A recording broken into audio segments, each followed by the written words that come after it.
A telescope pointed at a patch of sky the size of a grain of sand revealed thousands of galaxies. Some of them are so old, so massive, and so fully formed that they break every model we built to explain how the universe works. We expected to see baby galaxies, chaotic, dim, barely born. Webb showed us something else entirely. Galaxies that had no business existing that early.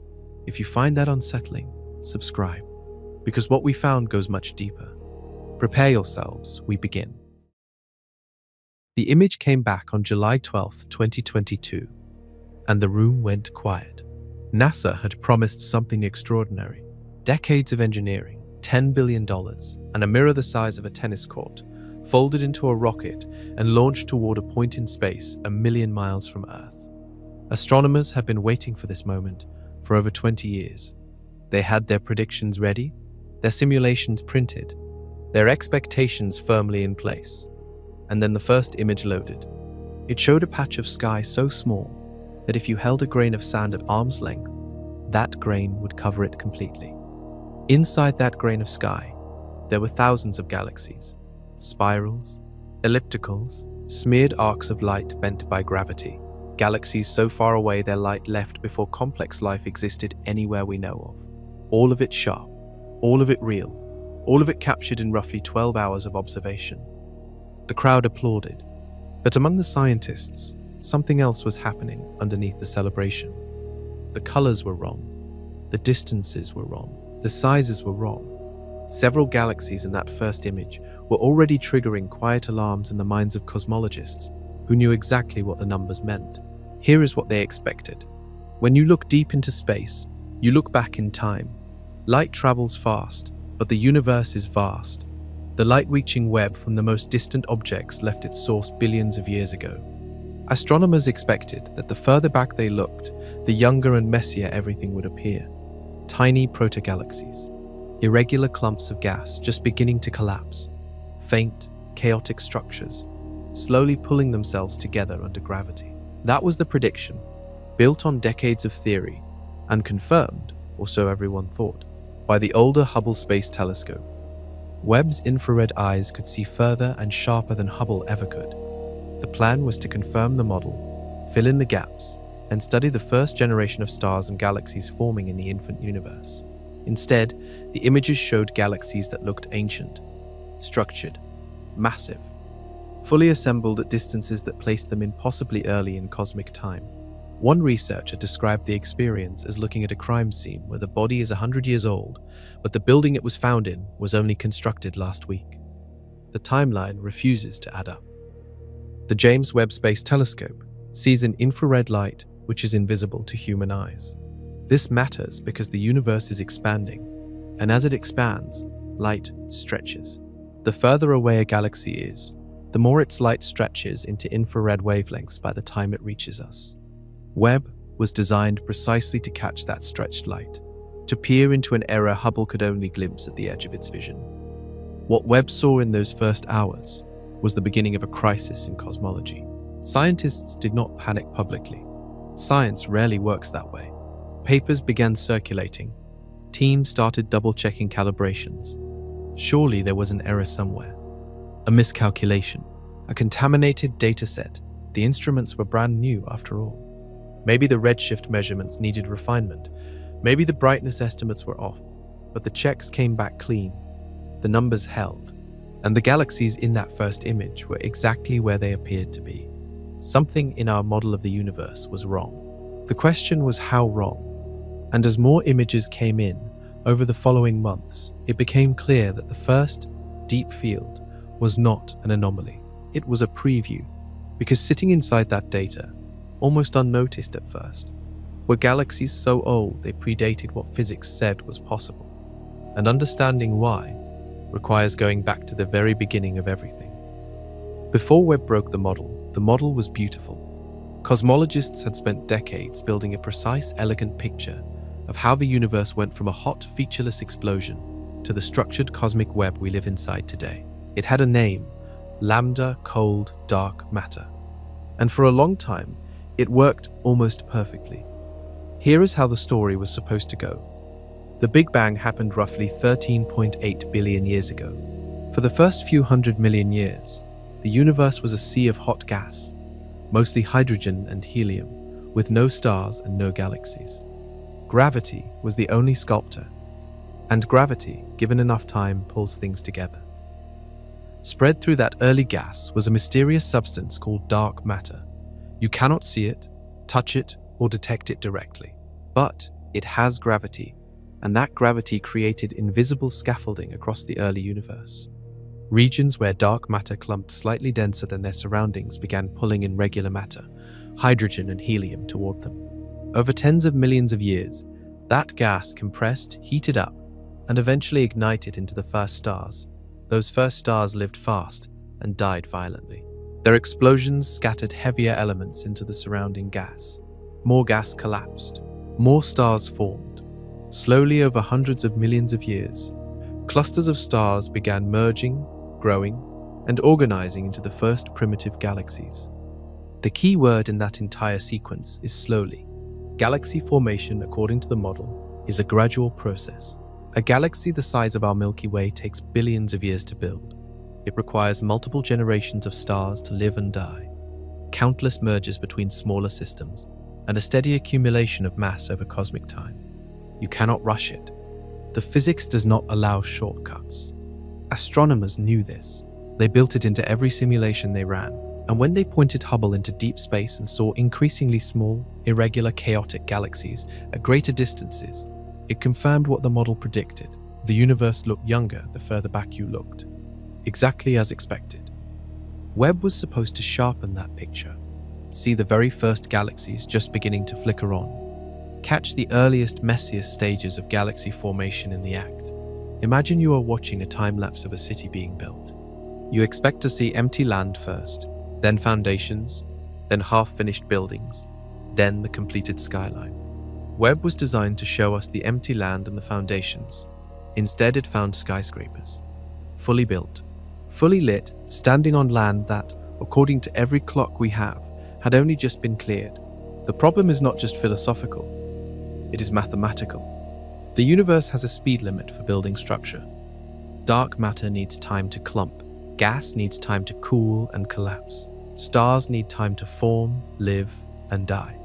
You cannot compress those processes beyond a certain point without violating the underlying physics. And yet the galaxies Webb was finding seemed to have done exactly that. Some of them appeared at distances corresponding to only 300 million years after the Big Bang. That sounds like a long time. But on a cosmic scale, 300 million years is an eye blink. Our entire planet formed 4.5 billion years after the Big Bang, and the galaxy it sits inside had been building itself for billions of years before that.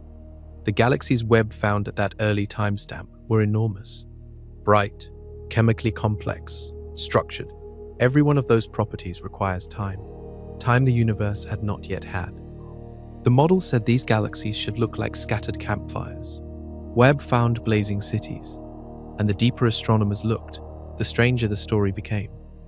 The paper landed in February 2023, and it sent a quiet shockwave through cosmology.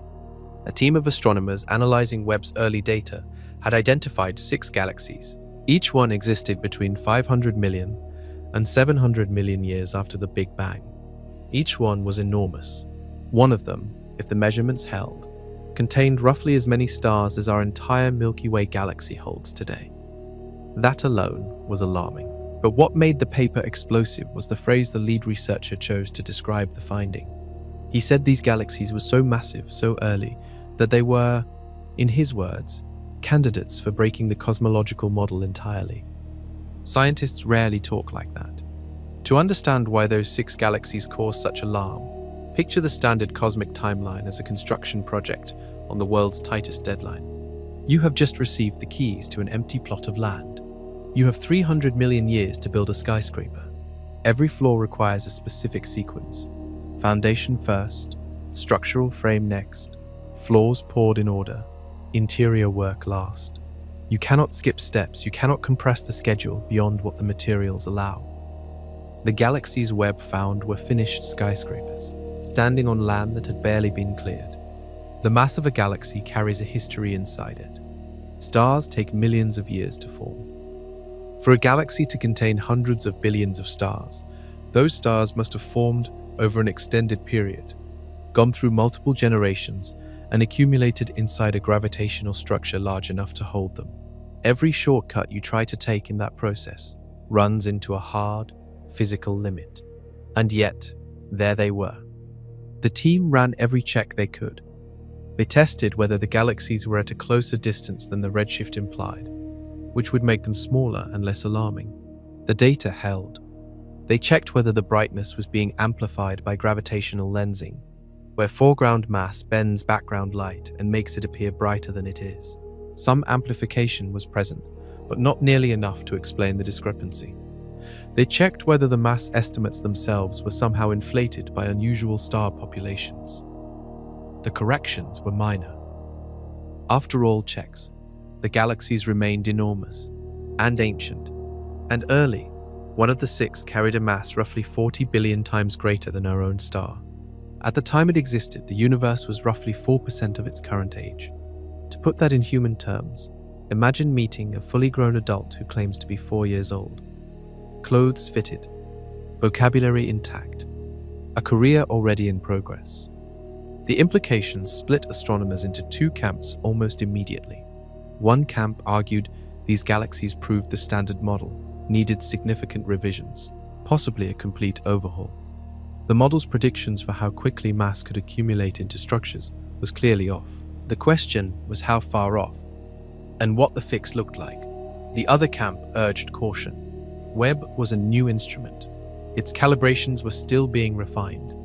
The photometric redshifts being used to estimate distances, measuring color shifts across multiple wavelength bands rather than capturing a full spectral signature, carried uncertainties. It was possible, they argued, that some of these galaxies were closer than they appeared, but the spectroscopic confirmations began arriving. One by one, precise measurements locked in the distances. The galaxies were where the first estimates said they were. The model had a serious problem, and the 6 galaxies from that February paper were only the beginning of the evidence piling up against it. Size is everything. You can forgive a galaxy for being slightly brighter than expected, or slightly further along in its chemical evolution than the models predicted. Astronomy deals in estimates, and estimates carry error bars. But mass is different. Mass is the fundamental currency of cosmology. When the mass of an early galaxy comes back wrong, something deep in the model is broken. Here is why size matters so much in this context. Every galaxy in the universe grew by accumulating mass over time. That mass came from 3 sources: gas collapsing inward under gravity, stars forming from that gas, and smaller galaxies merging together to build larger ones. All 3 processes take time, long stretches of time, and they can only happen after dark matter has already formed the invisible skeleton that anchors the whole structure in place. Dark matter forms its scaffolding first, then regular matter falls in, then gas cools, then stars ignite, then those stars explode and enrich the gas with heavier elements. Then another generation of stars forms from that enriched gas. Each step depends on the previous one completing. You cannot overlap them significantly. The physics enforces the sequence like a locked door. Step 1 must finish before step 2 can begin.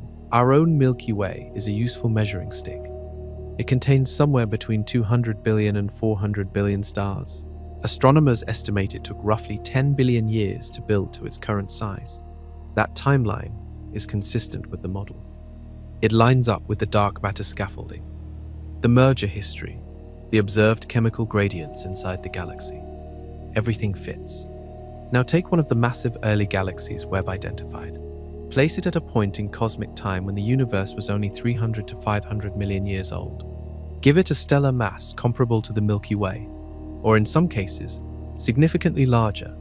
The model says that mass should require billions of years to accumulate. The universe at that point had been around for a fraction of that time. Imagine trying to fill a swimming pool using a garden hose, but someone tells you the pool was already full before you turn the hose on. The pool exists. The water is real. The hose cannot explain it. Some researchers tried to propose that early star formation ran faster than current models allow. Stars forming at rates 10, 20, even 100 times higher than anything we observe in the local universe today. That would compress the timeline. But it creates its own problems. Star formation at those extreme rates produces enormous amounts of radiation and stellar wind, which blows gas out of young galaxies and actually slows further growth. The fix breaks something else. Others suggested dark matter halos in the early universe clumped more efficiently than simulations predicted, giving gravity a head start on building structure. Possible. But the required efficiency pushes against observational constraints from the cosmic microwave background, the oldest light in the universe, which shows us how smooth and uniform matter was just after the Big Bang. The core problem, stripped down to its essentials: galaxies need time to get big. The universe did not have that time. And Webb keeps finding more of them. Each new confirmation adds weight to the same conclusion. Something about the early universe was fundamentally different from what the model assumed. The precise nature of that difference is still being argued, but one word keeps appearing in the papers: impossible. And the next discovery takes the impossibility even further. Astronomers had a name for it: the cosmic dawn.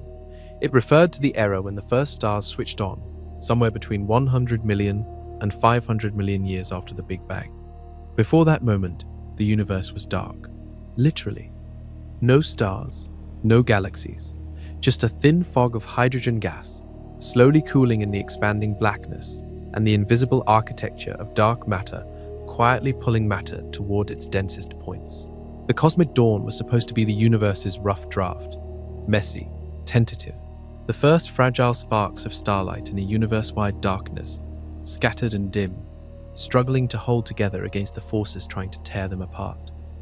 Every simulation built to model this era produced similar results: small, irregular blobs of light, loosely organized collections of young stars, barely distinguishable from the surrounding gas, bright in ultraviolet light, because young stars burn hot and blue, but structurally simple, physically small.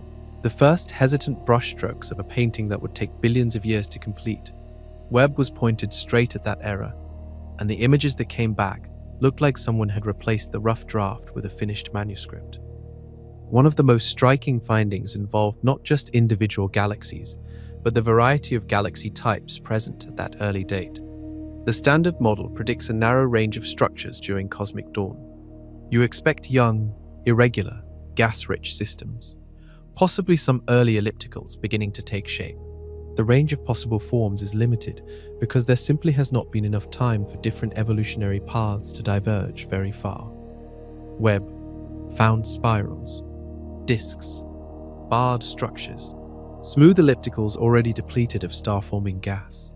All of these forms require either significant time to develop or specific physical processes that were not supposed to be operating at that early stage.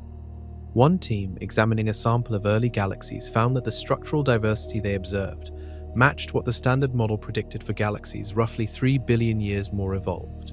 The early universe, according to Webb's images, looked several billion years older than it actually was. There is a useful way to picture this. Imagine receiving a photograph labeled as a newborn nursery. You look at it and see toddlers. Some of them are walking confidently. One appears to be reading. The label says 48 hours old. You check the hospital records. The date is correct. The children are real, and you have no explanation for how they got from newborn to toddler overnight. That is the experience Webb delivered to cosmologists studying the cosmic dawn. The trust signal here is important. The structural observations are confirmed. The distances are confirmed through spectroscopic measurements. The debate is entirely about what these confirmed observations mean for our theoretical models, not about whether the observations themselves are accurate. And the models are struggling. Simulation teams have been running new versions of their programs with adjusted parameters, trying to reproduce what Webb sees. Some come close, none fully match the data. To reproduce the observed diversity and structural maturity of cosmic dawn galaxies, the simulations require conditions that do not match other confirmed observations of the early universe. Something is genuinely, measurably off, and one specific galaxy, confirmed in 2024, pushed the strangeness to a level that forced even the most cautious cosmologist to stop and pay attention. In October 2024, astronomers announced a confirmation that rewrote the record books. A galaxy designated as the most distant spectroscopically confirmed object ever observed had its distance locked in.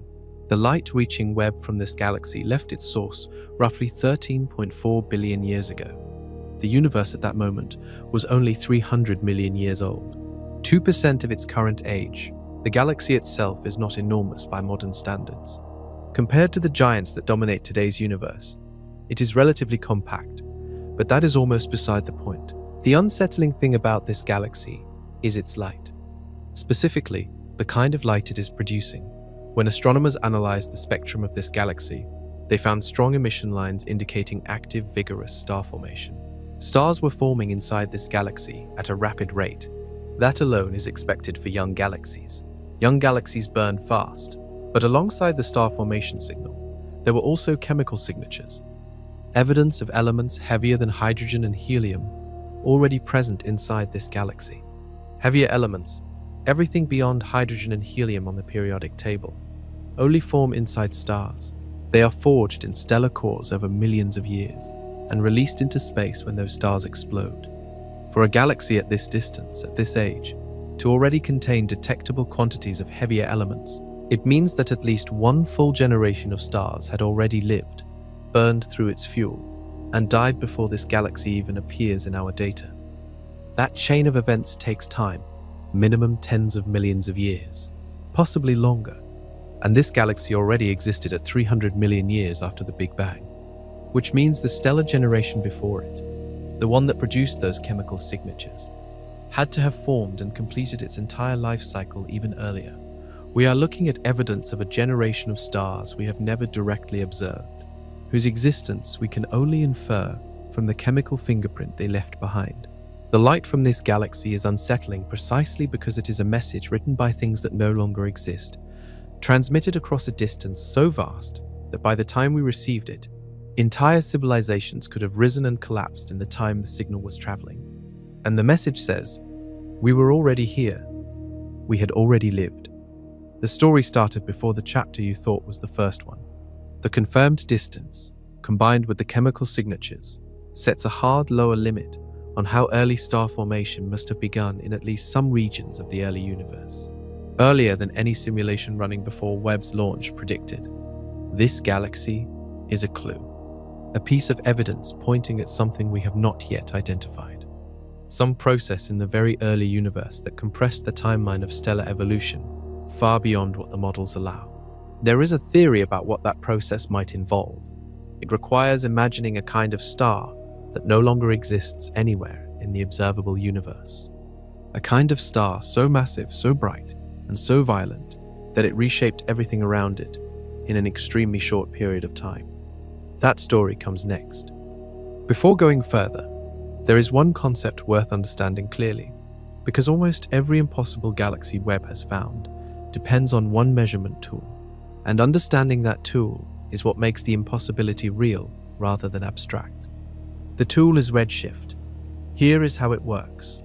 Light travels as a wave, like a sound wave. Its frequency determines how we perceive it. High-frequency light appears blue to our eyes.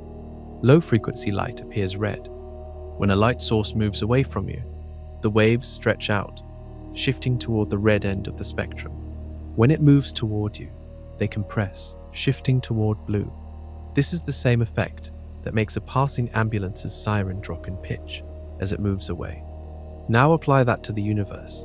Every galaxy beyond our local group is moving away from us because space itself is expanding. The further away a galaxy is, the faster it is receding and the more its light stretches. By the time light from the most distant galaxies reaches Webb's mirror, it has stretched so far beyond visible wavelengths that it only exists in infrared. That is precisely why Webb was built with infrared detectors. The amount of stretching is called the redshift value. A redshift of 1 means the light's wavelength has doubled since it was emitted. A redshift of 10 means it has stretched to 11 times its original wavelength. Astronomers use this value as a distance ruler.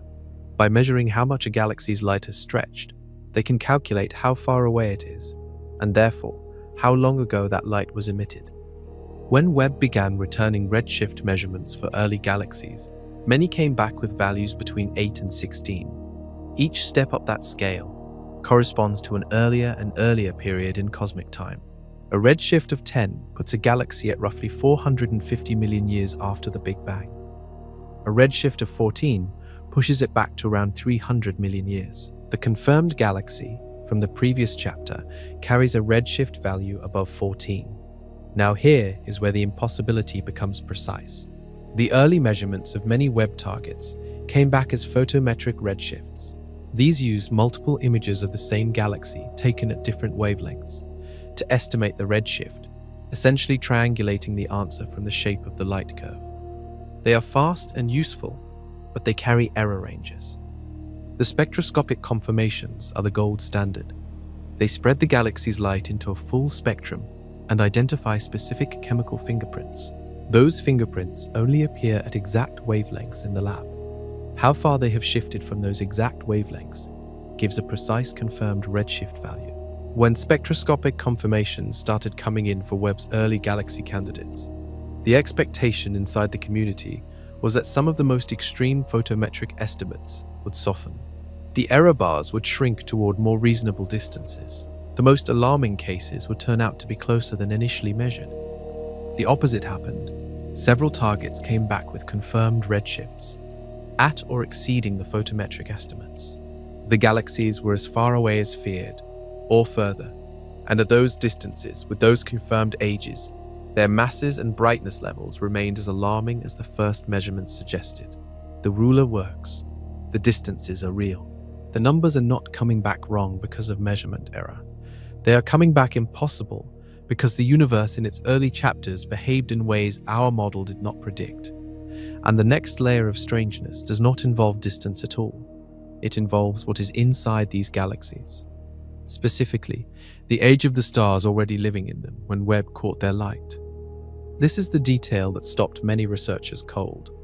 When Webb analyzed the light from some of the earliest confirmed galaxies, the spectral signatures revealed something unexpected inside them. Alongside young, hot blue stars, there were old stars. Red, cool, evolved. Stars that had already burned through the fast, bright phase of their lives and settled into their long, slow decline. Old stars require time to become old. That sounds obvious, but the implication is severe. A young star burns hot and emits mostly blue and ultraviolet light. As it ages over millions to billions of years, depending on its mass, it swells, cools, and shifts toward red wavelengths. The presence of these red evolved stellar populations inside a very early galaxy means those stars had already gone through a significant portion of their lives before Webb captured the galaxy's light. Think of it this way. You are looking at a photograph of a crowd taken at a high school. Some of the people in the photograph are clearly elderly. Grey hair, lined faces. If the school only opened last year, something is deeply wrong with your understanding of when these people were born. That is the logical structure of what Webb found. Galaxies that were themselves young, measured by their distance and confirmed age in the universe, but already containing stellar populations old enough that they should not have had time to age that far. In several cases, astronomers estimated that the red stellar populations inside these early galaxies were already hundreds of millions of years old at the time the observed light was emitted. Some estimates pushed further. Possibly as much as 1 billion years of stellar evolution had occurred inside galaxies that existed in a universe younger than 1 billion years. The overlap is nearly impossible. This finding directly affects something called stellar archaeology, the practice of reading a galaxy's history from its current stellar population. Astronomers use the mix of stellar ages inside a galaxy as a record of its past. A diverse mix with both very old and very young stars tells a long history. A galaxy dominated by young stars tells a short one. Early galaxies by the standard model should tell very short histories. They have not had time to accumulate multiple generations of stars. Webb found several telling histories that required more time than the universe had provided. The confirmed presence of evolved stellar populations at these redshifts is one of the most difficult observational results for current models to explain. The models require either a radically accelerated rate of early star formation, with stars forming and aging in compressed timescales, or an earlier origin for structure formation than the model currently places. Neither solution is simple. Both require revising fundamental assumptions, and this was not even the most unsettling version of the old stars problem. Some early galaxies did not just contain old stars, they had stopped forming new ones entirely. Galaxies that had gone completely quiet, no star formation, no gas, no activity, just a population of aging stars cooling slowly in the dark. Those galaxies have their own name, and their own deeper mystery. They have a nickname in the field, red and dead. It sounds almost poetic, but the reality is cosmologically disturbing. A red and dead galaxy is one that has exhausted its supply of star-forming gas and gone quiet. No new stars forming, no ultraviolet glow from hot young stellar populations. Just a sea of old, cool, red stars slowly fading over billions of years. In the local universe, the galaxies we live near today, red and dead systems are common. They are usually massive elliptical galaxies that used up their gas long ago and settled into a calm, aging existence. The problem is when they appear. In the local universe, a galaxy becoming red and dead makes sense. It has had 10 billion or more years to form stars, exhaust its gas supply, and go quiet. The timeline is entirely reasonable. You built the whole house, you moved in, you used up all the building materials. Now you just live there. Webb found red and dead galaxies at distances corresponding to just 700 million to 1 billion years after the Big Bang. A galaxy that has gone red and dead has to have first formed, then vigorously formed stars at a high rate for an extended period, then somehow lost or expelled all of its remaining star-forming gas, and then gone quiet. That entire sequence from first star formation to complete cessation takes time. Based on what we observe in the local universe, that process typically spans several billion years. At 700 million years after the Big Bang, the universe had not yet been around for several billion years. One confirmed example, reported by a team using Webb spectroscopic data, showed a galaxy that had already completed its entire active star-forming lifetime and gone quiet. The analysis suggested this galaxy had formed the bulk of its stars in a burst lasting only 30 to 90 million years, an extraordinary rate. Then it stopped, completely. And it was already dead at a cosmic age when, according to the standard model, galaxies should still be in their most active growth phases, 30 to 90 million years to form an entire galaxy's worth of stars, and then go permanently dark. For comparison, our star took roughly 50 million years to form alone. This galaxy formed hundreds of billions of stars in roughly the same time frame.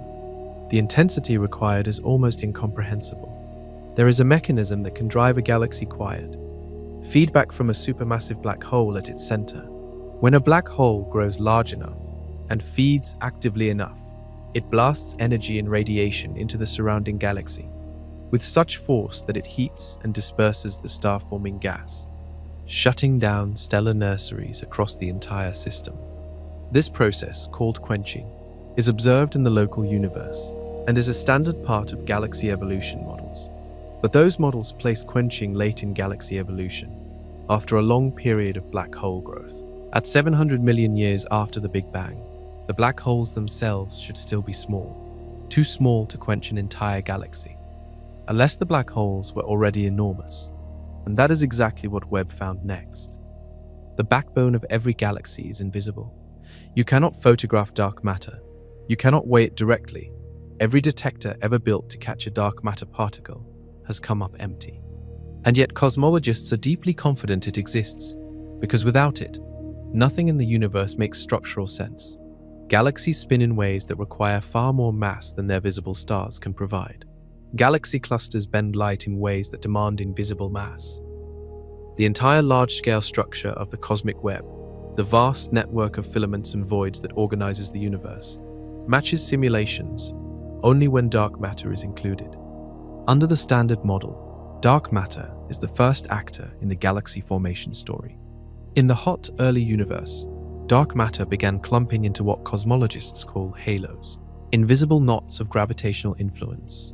These halos formed the anchor points around which regular matter could collect. Gas fell into the halos, cooled, and eventually collapsed into stars. First the dark matter structure, then the stars. The halo forms first. Everything else follows. Here is the critical constraint that makes Webb's discoveries so troubling. The size of a dark matter halo limits how much regular matter can collect inside it. You cannot build a massive galaxy inside a small halo. The gravitational depth of the halo determines the ceiling. And in the early universe, halos were small because they had not yet had time to grow through their own mergers and accretion. The Standard Model's predictions for halo mass at early cosmic times set a firm upper limit on how massive galaxies could be at any given period. It is a physical ceiling enforced by gravity, expansion, and time working together. The model does not predict this limit as a rough estimate. It calculates it precisely. Webb's massive early galaxies exceed that ceiling. Some teams have estimated that producing the observed galaxies within standard lambda cold dark matter would require the conversion of nearly 100% of available gas into stars. Every single atom of gas inside those dark matter halos would need to have formed a star. No waste, no outflows, no gas lost to radiation or feedback. Perfect efficiency. Observed star formation in the local universe operates at efficiencies of a few percent, sometimes reaching 10% under extreme conditions. Perfect efficiency has never been observed anywhere. It may be physically impossible. So either the efficiency assumption is wrong by an enormous margin, or the halos themselves were larger than the model predicts at that epoch, or matter assembled into structure faster than the standard timeline allows. One emerging idea suggests that in the very early universe, the behavior of dark matter itself might have been different. The Standard Model treats dark matter as cold, meaning it moves slowly and clumps easily. Some researchers argue that under certain early universe conditions, dark matter could have organized into denser structures faster than current models account for, effectively giving galaxy formation a significant head start. This idea is a theory, not yet confirmed by independent observation, but it addresses the waiting period that the data seems to have erased. Under the Standard Model, galaxies wait for their dark matter halos to mature before they can grow. Webb's galaxies appear to have skipped that wait entirely, as if the scaffolding appeared fully built and the construction began simultaneously, defying the sequence the model demands. The structure beneath the structure failed to slow things down, and that failure points directly towards something that was supposed to grow gradually, something that had no right to be enormous this early: the black holes. Every large galaxy contains a supermassive black hole at its center. That fact is confirmed across thousands of observations. Our own galaxy has one, sitting roughly 26,000 light-years from where you are right now. It contains the mass of roughly 4 million stars compressed into a single point.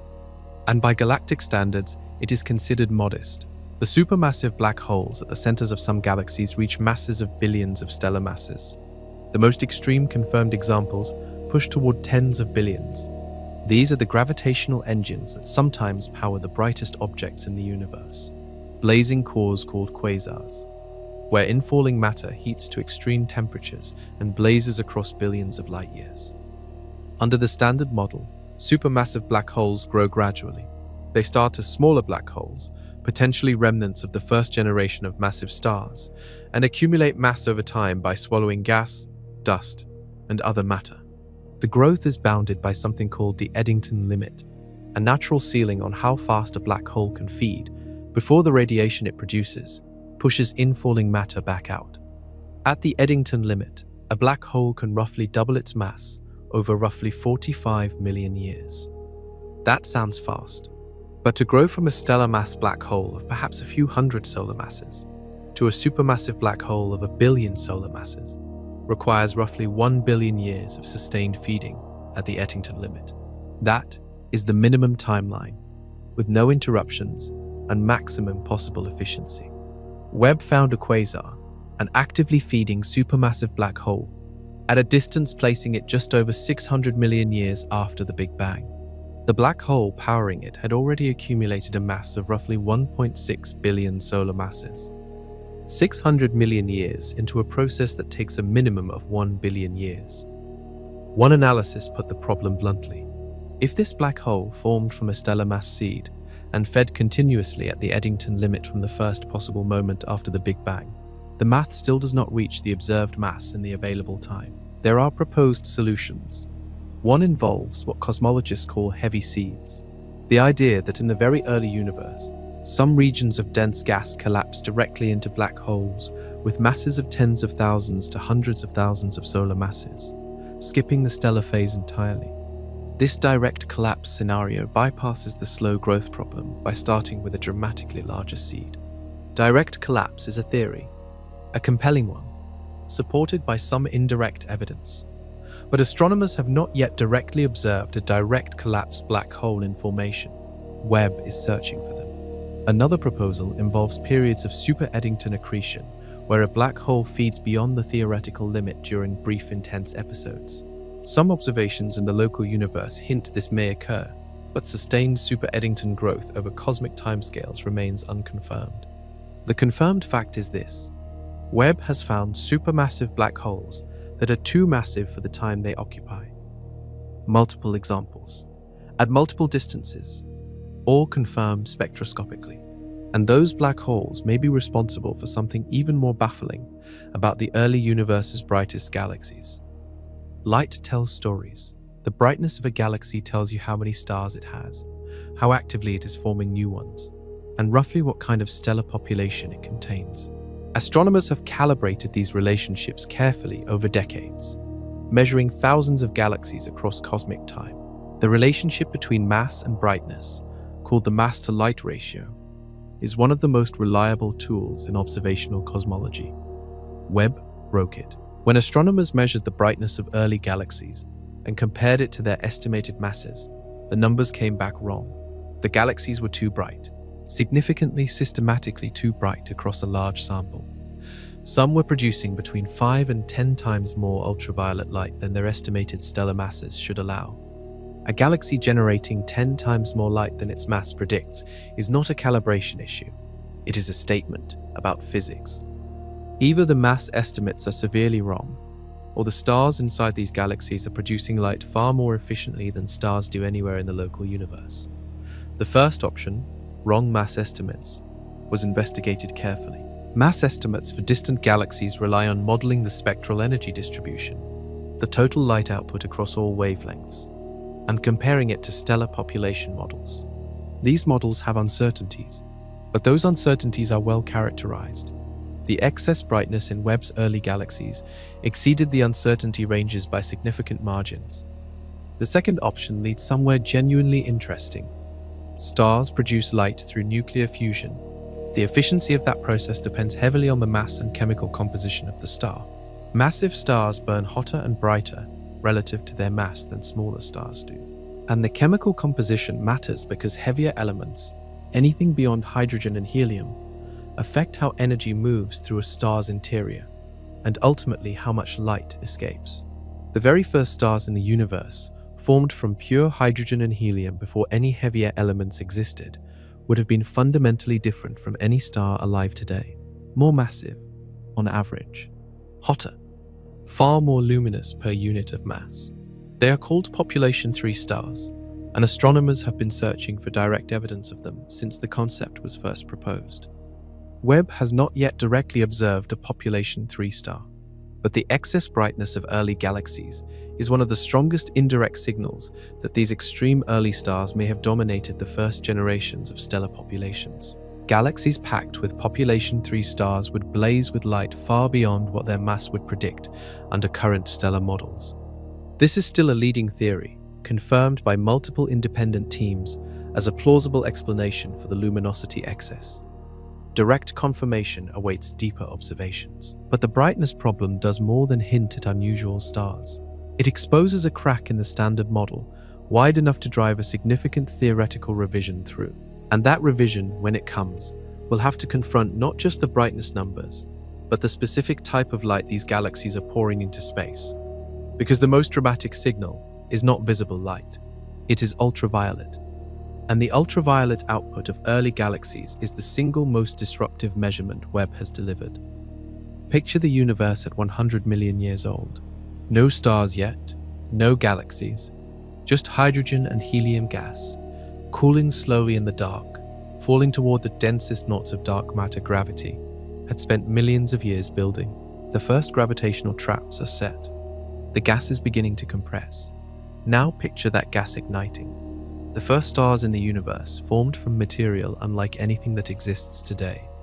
Pure hydrogen and helium, with no heavier elements mixed in. No carbon, no oxygen, no iron, nothing that modern stars contain in small but significant quantities.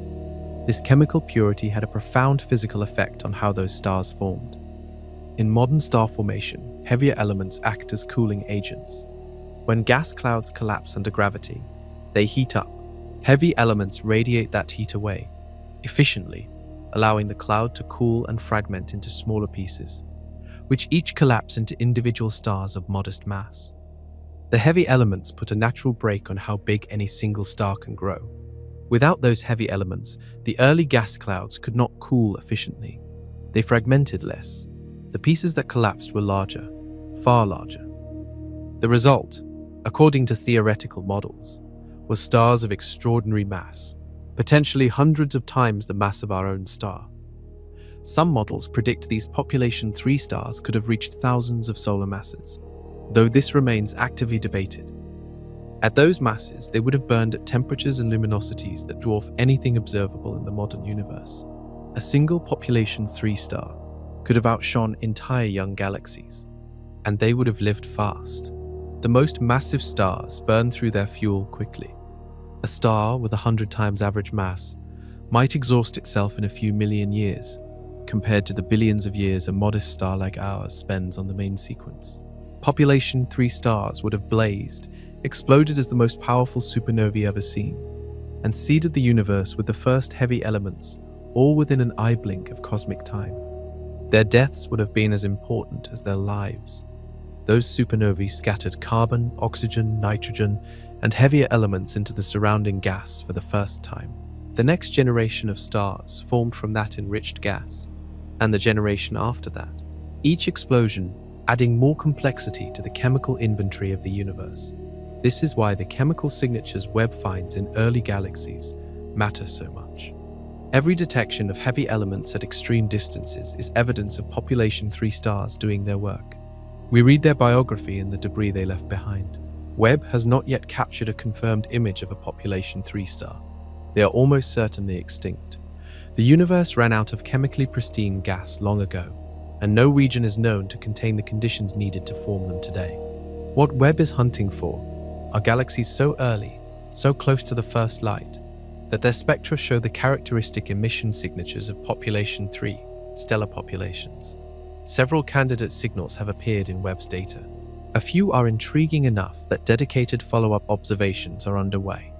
Confirmation would be among the most significant discoveries in the history of astronomy, and the importance extends well beyond astronomy. Population 3 stars are the origin story of every atom of carbon, oxygen, and iron in your body. The elements that make complex chemistry and life possible did not exist until those first enormous stars died. The universe needed them to fail spectacularly before anything like us was ever possible.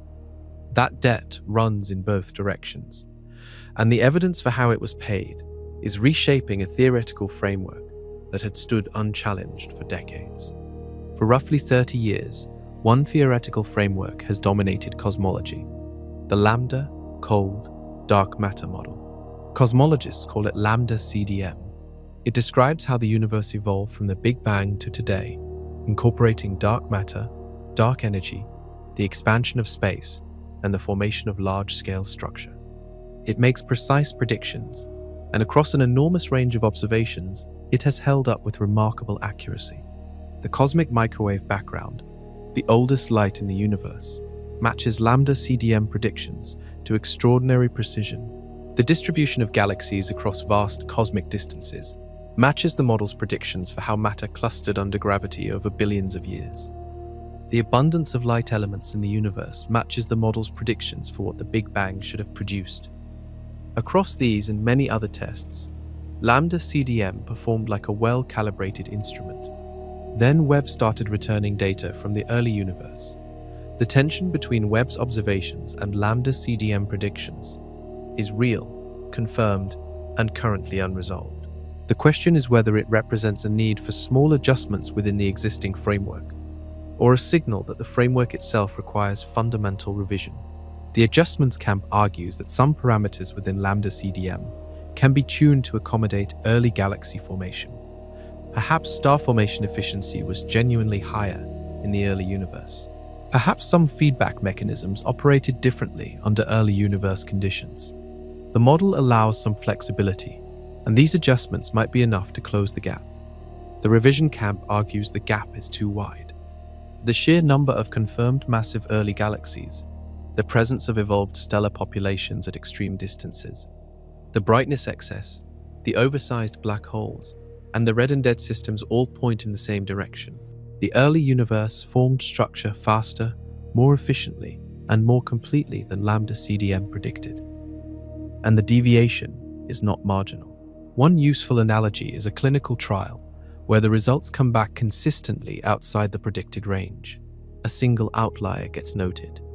5 outliers trigger a review. 10 consistent outliers in the same direction force a re-examination of the original hypothesis. Webb has returned dozens of outliers, and they are nearly all in the same direction. The early universe was more mature than the model allowed. The confirmed fact is that lambda CDM, in its current form, does not reproduce Webb's early galaxy observations without modifications. That is agreed upon by essentially all researchers in the field. The debate is entirely about the magnitude and nature of those modifications. And sitting beneath that debate is a deeper question, a question that cuts to the heart of what we think we know about the origin of everything. The question is whether lambda CDM is failing because it needs parameter adjustments, or because one of its core components, dark energy, dark matter, or the assumption that physical constants were the same in the early universe as they are today, was wrong to begin with.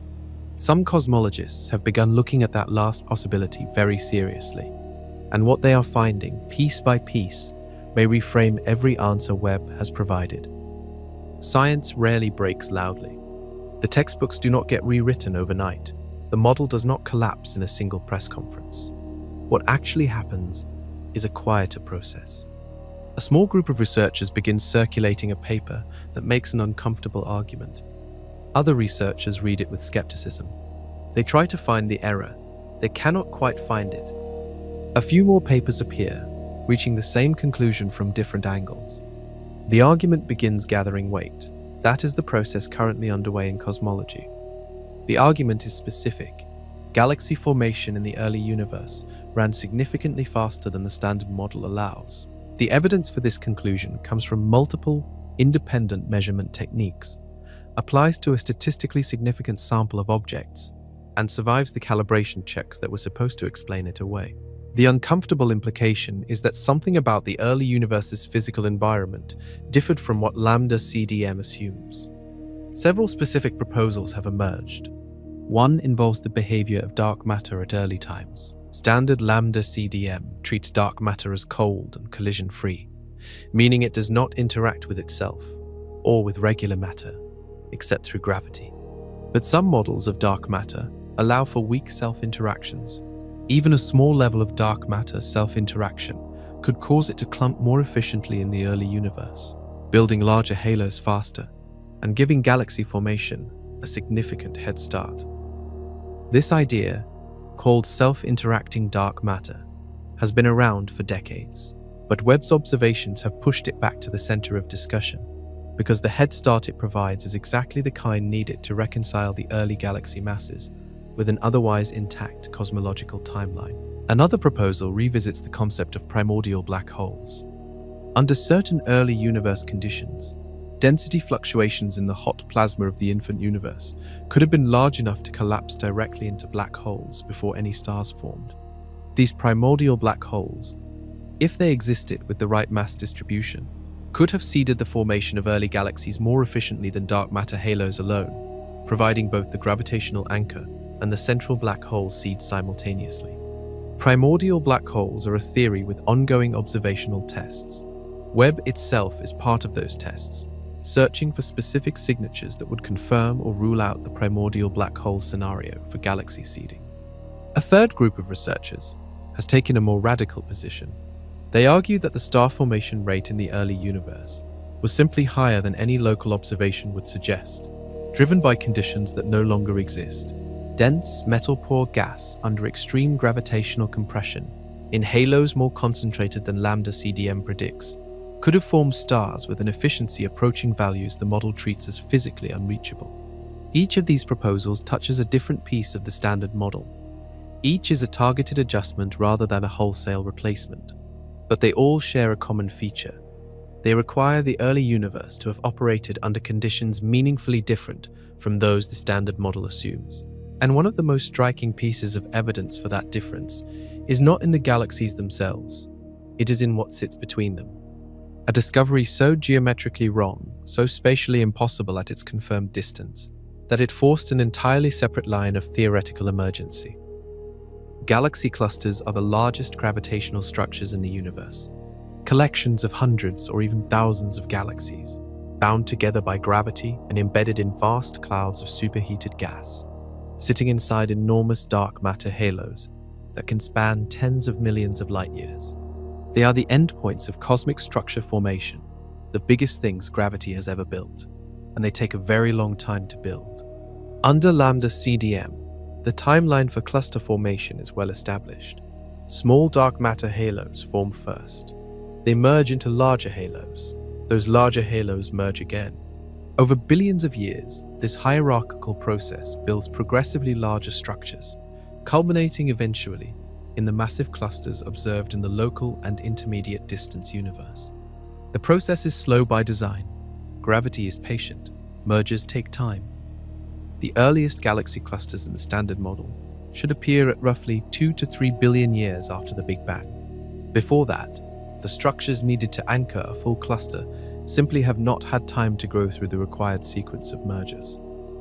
Webb found a confirmed protocluster, a bound, collapsing structure containing multiple massive galaxies, on track to become a full cluster at a distance placing it at roughly 800 million years after the Big Bang.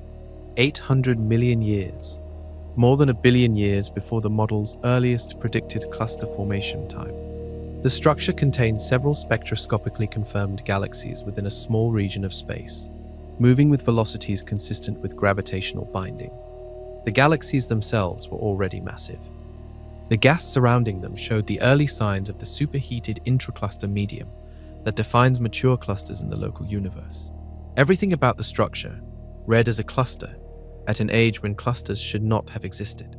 The dark matter halo required to produce this structure at this distance, according to calculations run by multiple independent teams, would have needed to reach a mass roughly equivalent to a quadrillion times the mass of our own star, all within 800 million years.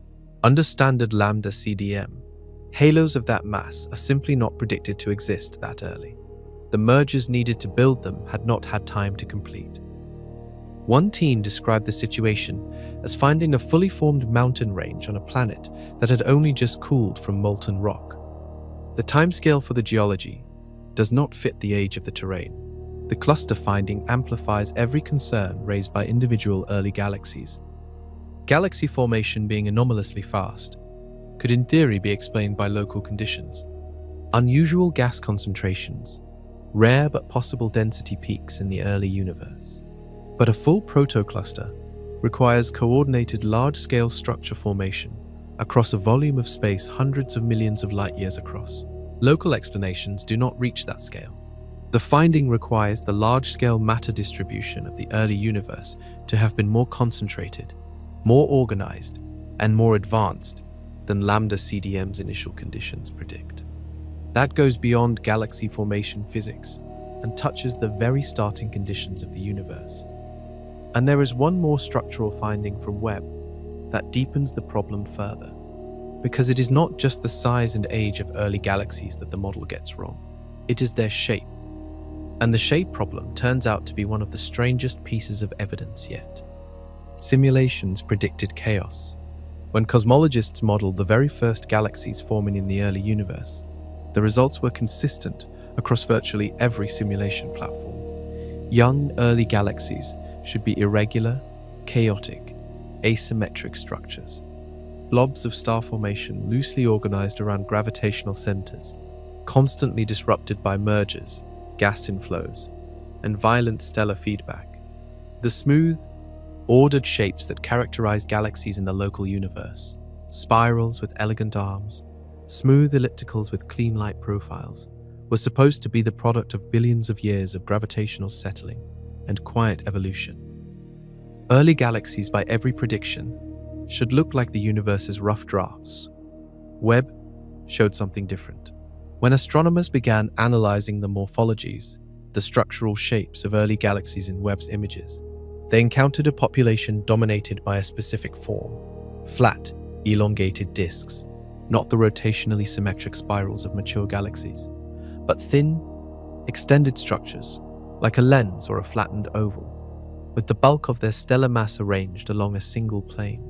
This form, sometimes called a prolate or oblate disk, depending on the specific geometry, was found in a significant fraction of early galaxies across multiple Webb survey programs.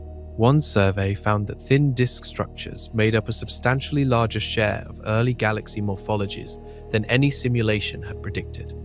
The problem with these disks is not just their existence, it is their implied history. A flat, ordered disk requires the gas that formed it to have settled into a coherent rotation pattern. Gas falling into a dark matter halo from multiple directions, as it does in simulations, produces irregular, chaotic structures. To produce a thin disk, the infalling gas must have some degree of organized angular momentum to begin with, meaning it must have been rotating in a broadly consistent direction before it ever reached the galaxy. In the standard model, the angular momentum of infalling gas at early times is expected to be disordered, coming from many directions across a chaotic young universe. The smooth disks Webb found require early universe gas to have been more ordered, more coherent in its rotational structure than the model predicts. Several explanations are under investigation. One involves the role of cosmic filaments, the thin strands of dark matter and gas that connect galaxy clusters in the large-scale cosmic web. Simulations show that gas flowing into forming galaxies along these filaments tends to carry more coherent angular momentum than gas accreted from random directions. If early galaxies were embedded in a more developed filamentary network than standard models predict, the disk morphologies might follow naturally. But this explanation requires the cosmic web itself to have been more organized at early times than lambda CDM predicts. Another piece of structure arriving ahead of schedule. There is a second morphological finding that cuts even deeper than the disks.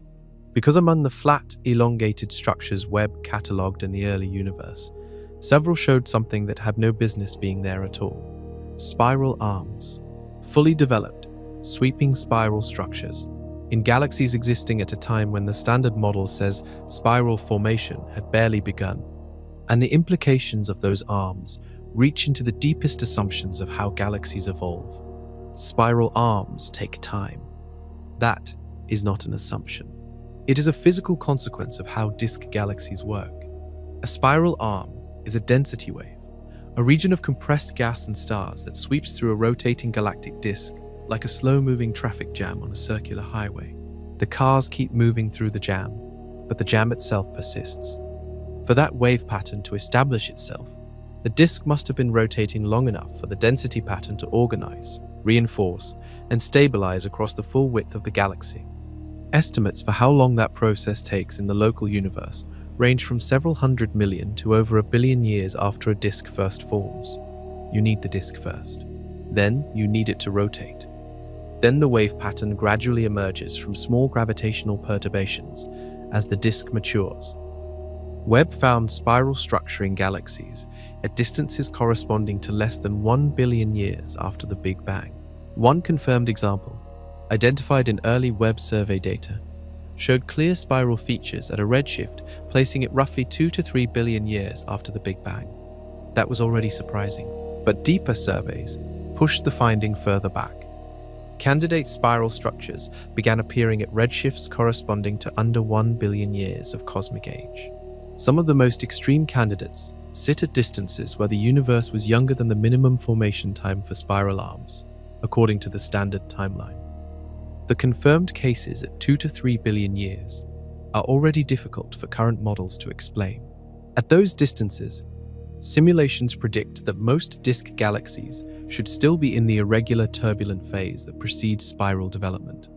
Finding ordered spiral structure that early requires either the disk formed earlier than the galaxy's observed redshift implies, or the spiral formation process ran faster than any simulation has reproduced. The deeper candidates, the ones at under 1 billion years, are currently classified as high-priority targets for spectroscopic follow-up. If confirmed, they would represent the single most structurally mature objects ever observed at those distances. The significance extends beyond the structural question. Spiral arms are not just aesthetically striking. They are engines of star formation. The density wave compresses gas as it passes through, triggering bursts of star formation along the arm. A galaxy with functioning spiral arms is a galaxy with a self-sustaining cycle of stellar birth built into its architecture. If early galaxies had functional spiral arms, they had access to an efficient self-organizing star formation mechanism far earlier than the model allows, which would help explain at least partially why they accumulated stellar mass so quickly. But it raises its own question. Spiral arms are fragile. Mergers destroy them. Violent gravitational interactions from neighboring galaxies disrupt the density wave pattern. In the early universe, where galaxy mergers were far more common than today, maintaining an ordered spiral structure should have been nearly impossible. And yet, ordered, sweeping, present, the shapes Webb is finding in the early universe keep telling the same story from different angles. Structure arrived ahead of schedule. Order appeared where chaos was predicted. Something in the earliest chapters of cosmic history ran faster, smoother, and more efficiently than the model that was supposed to describe it. And the evidence for that early efficiency is written not just in the shapes of galaxies, but in their chemistry. Inside these ancient systems, a periodic table is already filling in, element by element, and the timeline it implies is deeply unsettling. Every element heavier than helium was built inside a star. That sentence contains an entire origin story. Carbon, oxygen, nitrogen, iron, calcium, every atom that makes up the ground beneath your feet, the air in your lungs, and the cells in your body was forged inside a stellar core over millions of years, and then scattered into space when that star died. The universe started with only hydrogen, helium, and trace amounts of lithium. Everything else on the periodic table had to be manufactured, element by element, through generations of stellar birth and death. This process has a pace. Stars take millions of years to form, live, and explode. Each generation enriches the surrounding gas slightly. The next generation forms from that slightly richer gas, and so on. Astronomers call this chemical enrichment, and it accumulates slowly across cosmic time. When Webb analyzed the spectra of early galaxies, some of them showed chemical enrichment levels that required multiple stellar generations to produce, at distances corresponding to less than 1 billion years after the Big Bang. One confirmed case involved a galaxy whose spectrum showed oxygen abundance approaching levels comparable to galaxies in the local universe. Galaxies that have had over 10 billion years to enrich themselves chemically. This particular early galaxy had managed comparable enrichment in a fraction of the time. The oxygen abundance is especially diagnostic, because oxygen is produced primarily in the cores of massive stars during their lifetimes, and released in supernova explosions. The quantity of oxygen in a galaxy's interstellar gas directly reflects how many massive stars have formed, lived, and died inside it. High oxygen abundance means many generations of massive stars have already completed their life cycle. For an early galaxy to show high oxygen abundance, it must have already run through a rapid sequence of stellar generations, each one forming, burning through its fuel in millions of years, exploding, enriching the surrounding gas, and triggering the next generation. Multiple cycles, all compressed into an impossibly short window. The chemical evidence aligns with and strengthens every other line of evidence Webb has accumulated. The mass problem, the brightness problem, the structural maturity problem, all point at the same underlying reality. The early universe ran its stellar chemistry at a pace the model does not accommodate. Some researchers point to the population 3 stars discussed earlier as the accelerant. Those enormous, short-lived first-generation stars would have produced and released heavy elements on a dramatically compressed timescale compared to modern stellar populations. A generation of population 3 stars living and dying within 10 million years could have enriched surrounding gas to levels that would take billions of years to reach through normal stellar evolution. This is a plausible theoretical framework. Population 3 enrichment has the chemical head start that explains what Webb is reading in early galaxy spectra. But it requires population 3 stars to have existed in large numbers, formed quickly, and died violently, all in the first 100 million years of cosmic time. That is a dramatic claim. Plausible, supported by theory, consistent with the data, but unconfirmed by direct observation. And the chemical evidence carries one more layer of strangeness, because one of the byproducts of stellar death is something that should have been nearly absent in the early universe, something that requires destruction to create, something whose presence in early galaxies deepens the mystery by yet another degree: dust. Dust sounds mundane. In the context of the early universe, it is extraordinary. Cosmic dust is not the fine household particles you brush off a shelf. It is composed of tiny solid grains, a few millionths of an inch across, made of silicates, carbon compounds, and other heavy materials. It forms in the cooling outer layers of dying stars, and in the dense debris clouds left behind by supernovae. It absorbs ultraviolet light and re-radiates it as infrared. It is the raw material from which planets form. Without cosmic dust, there are no rocky planets, no chemistry complex enough for biology, and almost certainly no life. Here is the critical fact: dust requires heavy elements to form. You cannot build a silicate grain from hydrogen and helium. You need silicon, oxygen, carbon, iron. All of these are stellar products. All of them require generations of stars to live and die. In the early universe, dust should have been nearly absent. The first billion years of cosmic time should have been a dust-free epoch, with only the cleanest primordial gas, and whatever trace enrichment the first stellar generations had managed to produce. Webb found dust in galaxies less than 1 billion years old. Several early galaxies in Webb's survey data showed clear infrared signatures of significant dust content. One analysis identified a galaxy at roughly 700 million years after the Big Bang, containing a mass of dust equivalent to tens of millions of times the mass of our own star. A vast quantity of solid, heavy, element-rich material, already accumulated and distributed through a galaxy that had barely had time to exist. The production rate problem is severe. Forming that quantity of dust requires a corresponding quantity of heavy elements. Producing those heavy elements requires a corresponding number of stellar deaths. Each supernova produces only a fraction of that dust quantity. To accumulate the observed dust mass in under 700 million years demands a supernova rate that strains credibility under standard stellar evolution models. Some researchers have proposed that asymptotic giant branch stars, a class of evolved medium-mass stars in their final phase, could be significant dust producers in the early universe. These stars are efficient dust factories and operate on somewhat shorter timescales than previously appreciated. Including them in early universe chemical models helps close the gap partially. Others point again towards population 3 stars. Their extreme masses would have produced correspondingly extreme amounts of heavy elements in their death explosions. A generation of population 3 supernovae could have seeded the surrounding gas with enough material to explain the dust masses Webb is measuring. Neither explanation is yet confirmed as sufficient on its own. The dust problem remains an open and active research question, but it adds a third chemical constraint alongside the oxygen abundance and the evolved stellar populations. 3 independent chemical signals, all pointing at the same conclusion. The early universe ran through stellar generations rapidly, in ways that produce chemical complexity far ahead of schedule.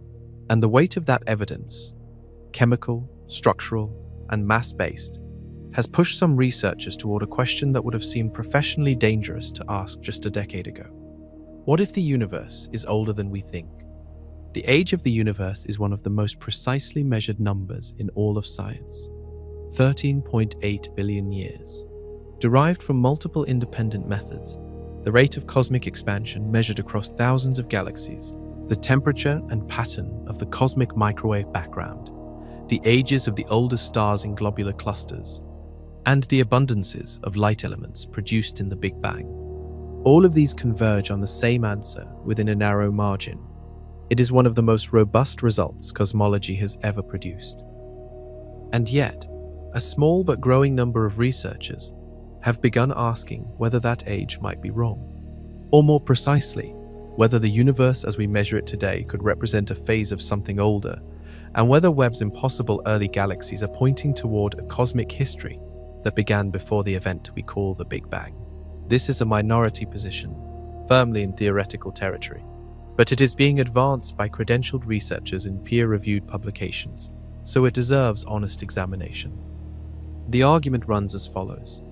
The standard age measurement assumes lambda CDM correctly describes the full history of the universe from the Big Bang onward. If lambda CDM is wrong in certain details, those details could affect the inferred age. Some alternative cosmological models, particularly those that modify how dark energy behaved in the early universe, produce slightly different age estimates. A few produce significantly different ones. One proposal, advanced seriously in recent years, suggests the universe could be as old as 26.7 billion years, nearly double the standard estimate. This claim comes from a specific alternative model that interprets galaxy evolution data differently and proposes a longer cosmic history. The mainstream reaction has been skeptical. Most cosmologists consider the cosmic microwave background data alone sufficient to anchor the 13.8 billion year estimate firmly. But the proposal highlights that the age question and the early galaxy question are connected. If the universe is older than currently measured, the impossible galaxies become less impossible. They had more time. The timelines relax. The challenge is that changing the age of the universe requires explaining why the cosmic microwave background appears to indicate a younger universe. That background is the afterglow of the Big Bang itself, and its pattern and temperature encode the age of the universe at the time of emission. Changing the age requires reinterpreting that pattern, which requires modifying the physics of the early universe in ways that must remain consistent with all other observations. No alternative model has yet managed that reinterpretation without breaking something else. So the age question remains open at the theoretical edges, firmly settled at the mainstream center. What Webb has done is give the theoretical edges new and specific observational ammunition. And directly connected to the age question is a deeper one, the one researchers rarely said out loud until recently. A question about what, if anything, came before everything. Cosmology has a standard answer for the question of what came before the Big Bang. The answer is that the question may not have meaning. Time itself, according to general relativity, emerged with the Big Bang. Asking what came before is like asking what is north of the North Pole. The coordinate system breaks down before you get there. That answer has always been philosophically uncomfortable, and Webb's findings have given researchers on multiple theoretical fronts new reasons to push past it. Two major theoretical frameworks address the pre-Big Bang question, and they reach opposite conclusions about what Webb's early galaxies imply. The first is cosmic inflation, the dominant theory of the very early universe. Inflation proposes that in the first fraction of a second after the Big Bang, the universe underwent an exponential expansion, growing by an incomprehensible factor in an incomprehensibly short time. This expansion smoothed out the early universe to the uniform state we observe in the cosmic microwave background, generated the small density fluctuations that seeded all structure, and solved several other theoretical problems that a non-inflationary Big Bang could not address. Under inflation, the Big Bang was the beginning. Nothing preceded it in any physically meaningful sense. Webb's early galaxies challenge inflation indirectly, because the density fluctuations inflation generated are supposed to define the initial conditions for all structure formation. If those initial conditions are insufficient to produce the structures Webb is observing, the inflationary parameters need revision. Some researchers are now working to determine whether modified inflationary models can produce the initial density fluctuations required to seed Webb's early structures. The second framework is cyclic cosmology. Under certain cyclic models, the Big Bang was a transition between a previous phase of the universe and the current one, a bounce, a collision between higher dimensional structures, or a phase transition in a pre-existing spacetime. The universe we inhabit is one cycle in an ongoing sequence. Structures from previous cycles could theoretically influence the starting conditions of the current one, potentially providing a head start for early galaxy formation. Cyclic cosmologies remain highly speculative. There is currently no confirmed observational signature, that distinguishes a cyclic universe from a standard inflationary one. Webb's early galaxy findings have been cited by proponents of cyclic models as circumstantial support, since a pre-existing cosmic heritage could explain why structure appeared so early. But circumstantial is the operative word. The claim is theoretical extrapolation, not confirmed evidence. What is confirmed is that the very earliest observable epoch of the universe, the one Webb is now probing directly, contains surprises significant enough to force theorists on all sides to revisit their foundations. The instrument doing the probing deserves a closer look, because the reason Webb sees things Hubble never could is not just a matter of a bigger mirror, it is a matter of a completely different kind of vision. For 3 decades, the Hubble Space Telescope was humanity's deepest eye. It showed us galaxies billions of light years away. It measured the expansion of the universe with precision that reshaped cosmology. Its deep field images, taken by pointing at a seemingly empty patch of sky for days or weeks, revealed thousands of distant galaxies and became some of the most celebrated scientific images ever captured. Hubble saw primarily invisible and ultraviolet light, with some near-infrared capability added through later servicing missions. For the vast majority of cosmic history, that was sufficient. But the most distant universe, the first billion years, sits beyond Hubble's reach for a specific physical reason. The universe is expanding. As it expands, light from distant objects stretches. The further the object, the more the light stretches. For objects at the distances where the early universe lives, the light has stretched so far that it exits the visible spectrum entirely and shifts into infrared wavelengths. By the time light from a galaxy at redshift 10 reaches us, it is invisible to human eyes and to any telescope designed primarily for visible light. Hubble was built for the visible universe. The early universe speaks in infrared. That gap is absolute. No tuning of Hubble's instruments could bridge it. The early universe was simply outside Hubble's physical language. Its primary mirror spans roughly 21 feet, about 2.5 times the collecting area of Hubble's mirror. Larger mirrors collect more light, which means fainter objects become detectable. But the mirror size is almost secondary to the instrument design.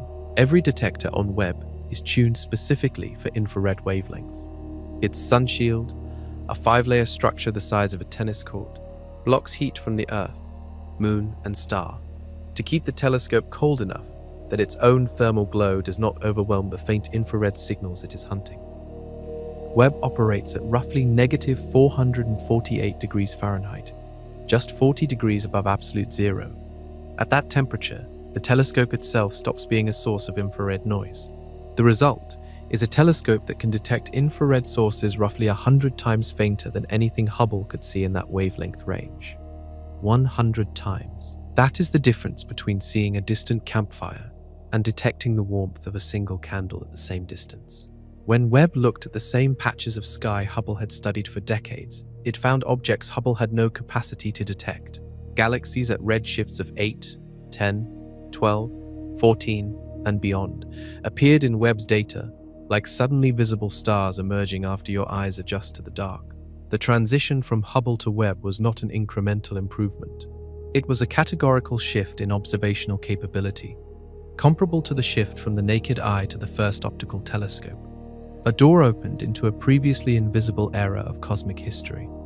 And through that door came every impossible galaxy discussed in this story. Not because the galaxies were new. They had been sitting there for billions of years, emitting their infrared light into space. They were impossible to see before Webb. Now they are impossible to ignore. The most chemically extreme of them, one specific galaxy whose spectral data forced a rewrite of stellar evolution timelines, illustrates just how severe the revision needs to be.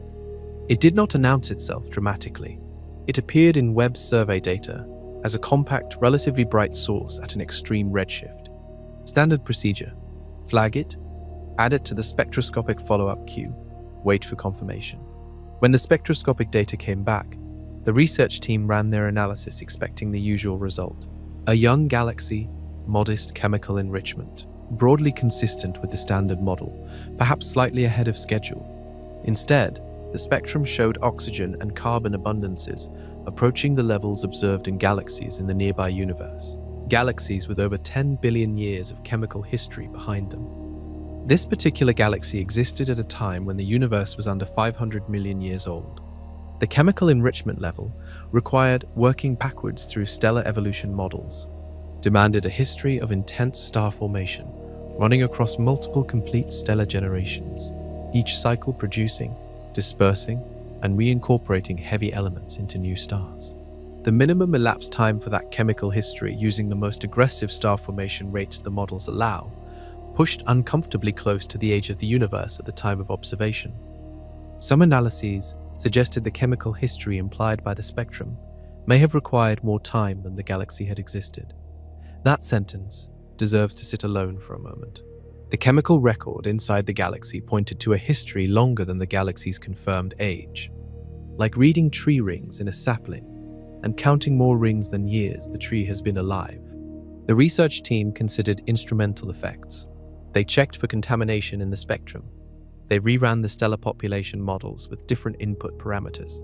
They tested whether an unusual initial mass function, a distribution of stellar masses skewed heavily toward the most massive stars, could compress the enrichment timeline sufficiently. The massive star scenario helped. Galaxies dominated by very massive, short-lived stars produce and disperse heavy elements faster than normal stellar populations.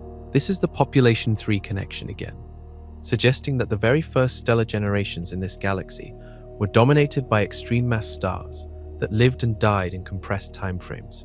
Even with that correction applied, the chemical timeline remained tight, barely consistent with the available time, and only under the most aggressive assumptions. When the team published, the paper was careful in its language. They did not claim to have found a galaxy older than the universe. They described their results as requiring either extremely efficient early star formation, dominated by very massive stars, or a revision of stellar nucleosynthesis models at low metallicity, meaning under chemically pristine conditions. Both revisions are significant. Both have implications that ripple outward through multiple areas of astrophysics. And this galaxy was not unique. It was the most extreme confirmed case in a distribution of early galaxies showing elevated chemical maturity. The distribution itself is the signal. Outliers are expected. A systematic trend toward chemical overmaturity across hundreds of early galaxies is evidence of a process that operated differently in the early universe. That process left another signature, one that does not involve chemical abundance at all, one that involves raw, blinding, ultraviolet light. Ultraviolet light is the radiation of youth. Young, massive hot stars pour ultraviolet radiation into space at rates that older, cooler stellar populations cannot match. When a galaxy is actively forming large numbers of massive young stars, it blazes in ultraviolet. When star formation slows or stops, that ultraviolet glow fades. Astronomers use ultraviolet brightness as a direct tracer of current star formation activity. The relationship between a galaxy's ultraviolet output and its star formation rate is one of the most calibrated tools in observational astronomy. It has been tested across thousands of galaxies at many different cosmic distances. The calibration holds, the relationship is reliable. Webb found early galaxies producing ultraviolet radiation at rates that the calibrated relationship says are impossible given their estimated masses. This is called the ultraviolet luminosity excess, and it is one of the most statistically robust problems Webb has delivered to cosmology.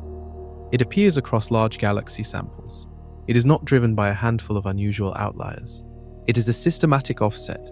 Early galaxies at high redshift producing more ultraviolet light than their stellar mass should allow, persisting across the full range of distances Webb has surveyed in the early universe.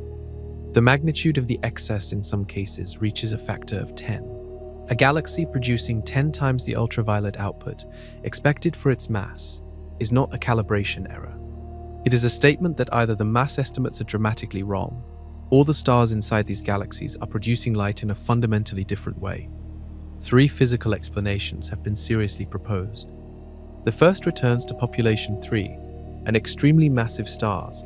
As discussed, stars with masses hundreds of times greater than typical stellar masses produce ultraviolet radiation with extraordinary efficiency. A galaxy whose stellar population is dominated by such extreme mass stars would show exactly the kind of ultraviolet excess Webb is measuring. This explanation is theoretically consistent, but awaits direct confirmation. The second involves active galactic nuclei, supermassive black holes in the process of actively feeding.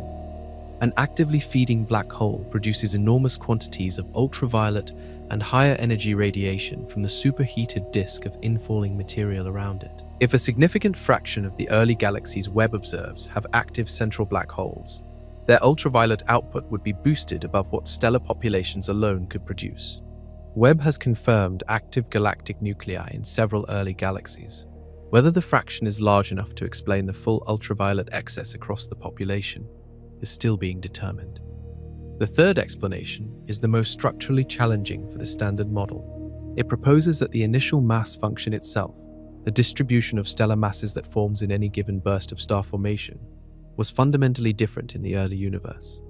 An early universe initial mass function skewed toward very high stellar masses would naturally produce populations that generate far more ultraviolet light per unit of total mass.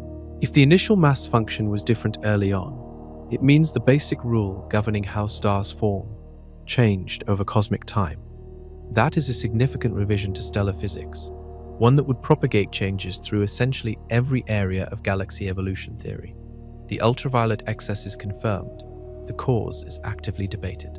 And whatever the cause turns out to be, it connects directly to what was happening between galaxies in the early universe, in the spaces where galaxies were meeting, colliding, and feeding each other at a rate nobody predicted.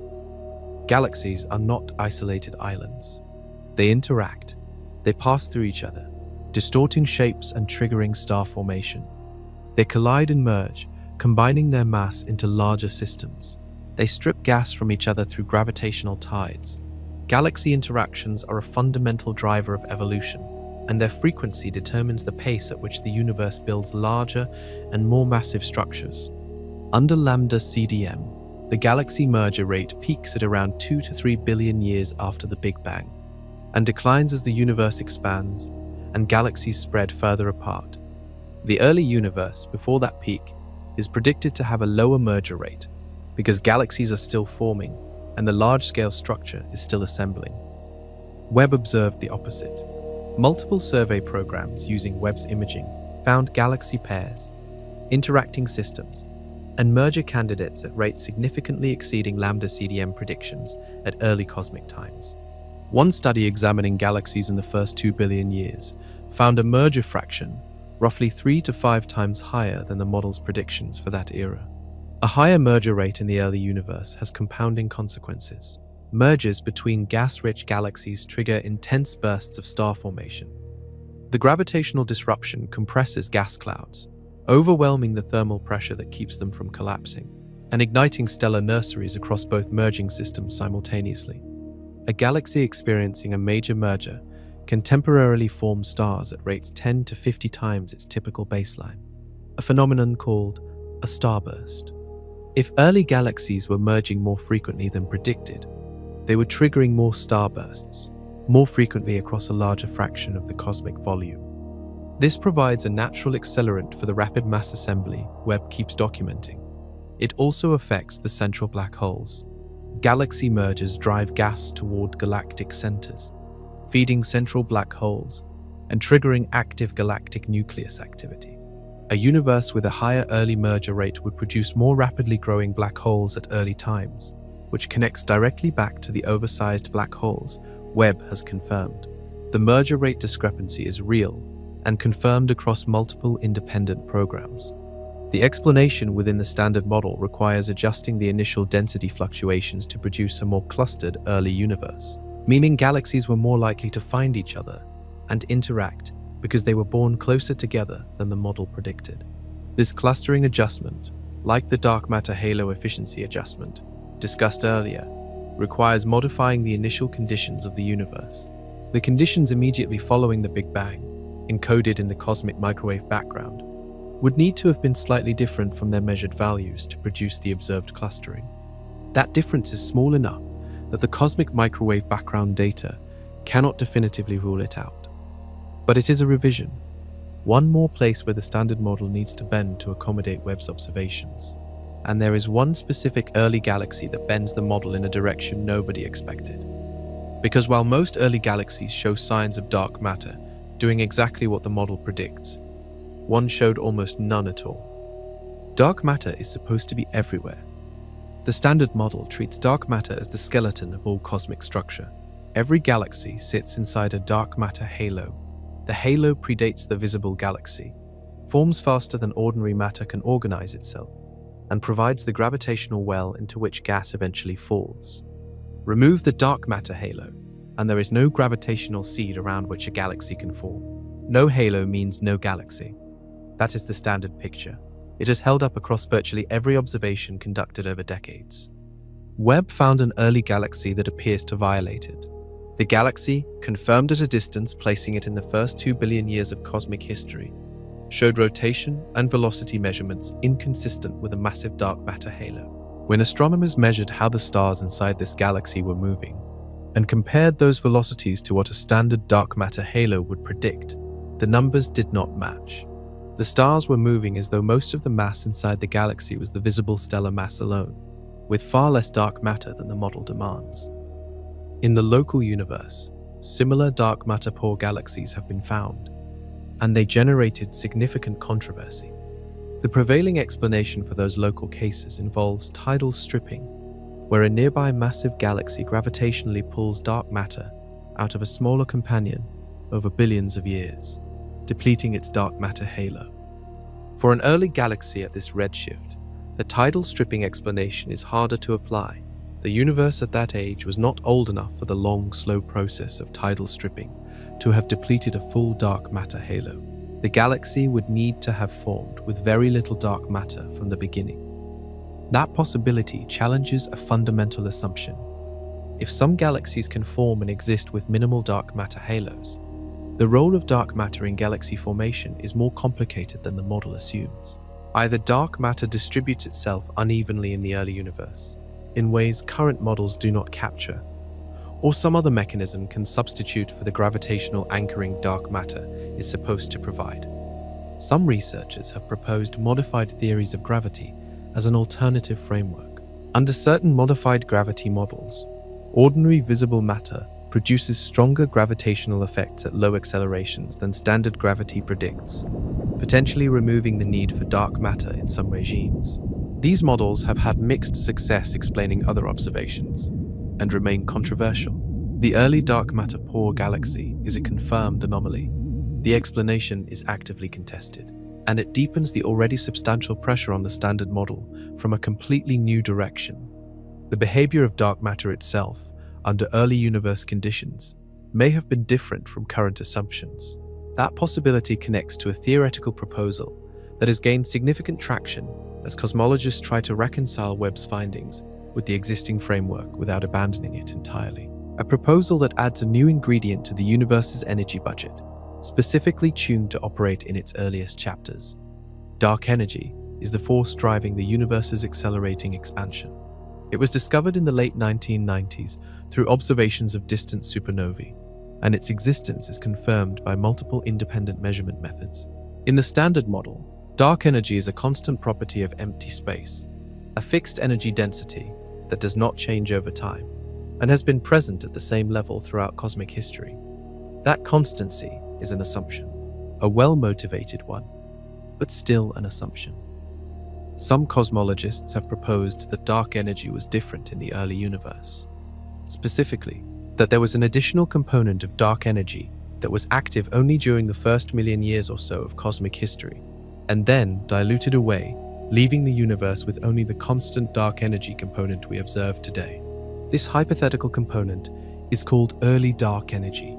The original motivation for early dark energy had nothing to do with Webb's galaxies. It came from a different crisis in cosmology, the Hubble tension.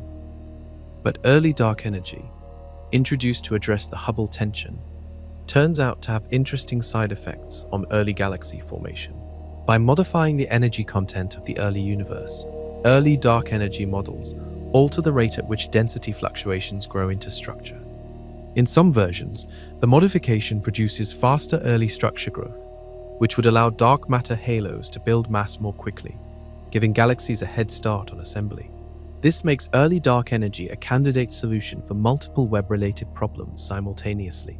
It could, in principle, explain the accelerated galaxy formation, the early cluster, the oversized black holes, and the ultraviolet luminosity excess, all within the existing mathematical framework of cosmology. By adjusting the energy content of the early universe, rather than revising galaxy formation physics directly, the proposal is compelling as a unifying explanation.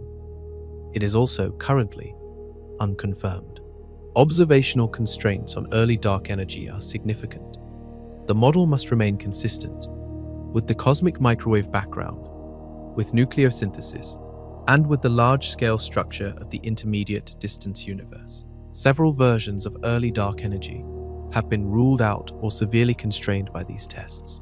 The versions that survive are narrow and require careful parameter tuning. Webb itself is contributing to the early dark energy tests.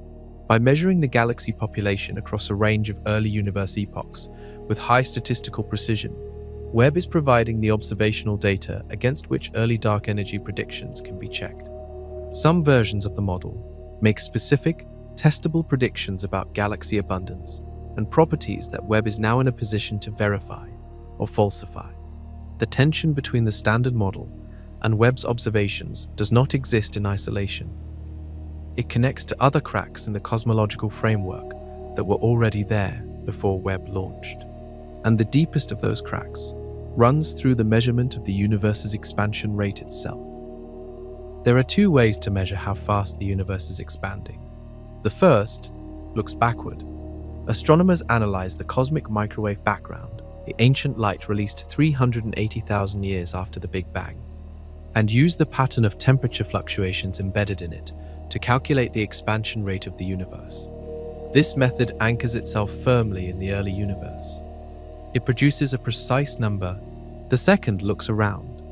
Astronomers measure the distances to nearby galaxies using standard candles, objects with known intrinsic brightness, and compare those distances to the galaxy's recession velocities. The relationship between distance and recession speed gives the current expansion rate directly. This method anchors itself in the local universe. It also produces a precise number. The two numbers disagree. The disagreement is not within measurement uncertainty. Both measurements have been refined and cross-checked extensively over the past decade. The gap between them has grown more significant with each refinement, not less. The early universe measurement produces a lower expansion rate. The local measurement produces a higher one. The discrepancy is roughly 8 to 9%. In physics, an 8% disagreement between two measurements of the same thing, both conducted carefully and cross-checked independently, means something is wrong somewhere. Either one of the measurements has a systematic error that has not yet been identified, or the standard model is missing something that behaves differently in the early versus the late universe. This disagreement is the Hubble tension, and it has been the most acute, unresolved problem in cosmology for nearly a decade. Webb is relevant to the Hubble tension in two ways. First, Webb has been used to independently verify the local distance measurements, specifically checking whether the standard candles used in those measurements, a class of pulsating stars called Cepheid variables, have been correctly calibrated. Early Webb results confirmed the Cepheid calibrations used by previous teams, strengthening the case that the local measurement is correct, and the tension is real. Second, Webb's early galaxy findings suggest the early universe was more structured and active than Lambda CDM predicts. If the early universe had higher than expected dark matter halo growth, or early dark energy, or modified initial conditions, those same modifications would affect the expansion rate the early universe measurement infers from the cosmic microwave background. Some proposed solutions to the Hubble tension predict specific changes to early universe structure formation that Webb could test directly. The galaxy population Webb observes at high redshift either matches or fails to match those predictions. Webb is therefore not just a passive observer of the tension, but an active tool for resolving it. The Hubble tension and the early galaxy problem are facets of the same deeper issue. The standard model, extremely successful across an enormous range of scales and epochs, is showing cracks at both ends of cosmic time. At the early end, galaxies form too fast. At the late end, the universe expands too fast. Something threading through the entire history of the universe needs revision. That revision may involve physical constants we have always assumed were fixed. constants that may have been, in the earliest moments of cosmic history, meaningfully different from the values we measure today. Physics rests on a foundation of constants: the speed of light, the strength of gravity, the rate at which atomic nuclei interact, the fine structure constant governing how charged particles and electromagnetic radiation interact. These numbers are measured with extraordinary precision in laboratories and in astrophysical observations. They appear to be the same everywhere we have tested them, across the observable universe and across cosmic time. That universality is a foundational assumption of all physics. Constants are constant. They do not vary in space. They do not change over time. Every equation in cosmology, every simulation, every model of galaxy formation relies on this assumption. What if it is wrong? Several independent theoretical frameworks propose that some constants might have had slightly different values in the extreme conditions of the early universe, not arbitrary variation. Specific, physically motivated changes arising from the interaction of fundamental fields during a high-energy early phase that later settled to their current values as the universe cooled and expanded. The constant most actively discussed in this context is the fine structure constant, which governs the strength of electromagnetic interactions. Some theoretical models predict it was slightly different in the early universe, and astronomical observations of quasar absorption lines have hinted at possible variation at the level of a few parts per million across cosmic time. These hints are not confirmed. They remain tantalizing and contested. More directly relevant to Webb's findings is the effective star formation constant. The rate at which gas converts to stars in a collapsing cloud depends on the interplay of gravity, thermal pressure, magnetic fields, and turbulence. All of these involve physical constants. If any of those constants were slightly different in the early universe, star formation could have been fundamentally more efficient than today, not because of unusual conditions, but because the underlying physics operated differently. This idea is deeply speculative and lacks direct observational support. It is worth mentioning not as a likely explanation, but as an illustration of how far the theoretical investigation has been forced to reach. What is confirmed is that the standard assumption of constant physical constants produces predictions that conflict with Webb's observations. Whether the resolution involves varying constants, modified dark matter, early dark energy, revised initial conditions, or some combination remains entirely open. The scientific process demands that confirmed observations take precedence over theoretical expectations. Webb's observations are confirmed. The theoretical expectations they conflict with are, consequently, in the process of revision. The question is how deep that revision will go. Some researchers argue the answer is not very deep. Moderate adjustments within lambda CDM will suffice. Others argue the answer requires rebuilding from the foundations upward. The implications of that second possibility extend far beyond astronomy. A fundamental revision to our understanding of the universe's origin and structure would reshape physics, philosophy, and every answer we thought we had to the deepest questions about where everything came from. And Webb has already found galaxies that even the revised models cannot explain. Let us be precise about what is and is not at stake. The standard model of cosmology, lambda CDM, is a framework, a highly successful one, built from decades of observations and confirmed by an enormous body of evidence. The findings Webb has produced do not erase that evidence. They add to it. They reveal that the framework, accurate and predictive across a vast range of scales, breaks down or requires significant modification at the extreme early end of cosmic history. If the standard model requires fundamental revision rather than moderate adjustment, the consequences run deep. The most immediate consequence is conceptual. Our understanding of how the universe began and evolved is one of the defining intellectual achievements of the 20th century. It underpins every field that connects to cosmology, particle physics, stellar astrophysics, planetary science, and even, at the farthest reaches, astrobiology. A fundamental revision to the cosmological framework propagates through all of those fields. Specific practical consequences follow. The timeline of heavy element production is central to understanding how quickly rocky planets can form in the universe. If early galaxies ran through stellar generations faster than currently modeled, Heavy elements were available in the cosmic medium earlier than we thought. That means rocky planets could have formed earlier in cosmic history, which means complex chemistry, and potentially life, may have had far more time than current models suggest to emerge, not just on Earth, but across the universe. The nature of dark matter, already the most significant known unknown in physics, comes under even greater scrutiny if early galaxies reveal it behaving differently at extreme redshifts. Every proposed dark matter experiment, every detector searching for dark matter particles in underground laboratories operates on assumptions about what dark matter is and how it behaves. Revise those assumptions, and the experimental strategies may need to follow.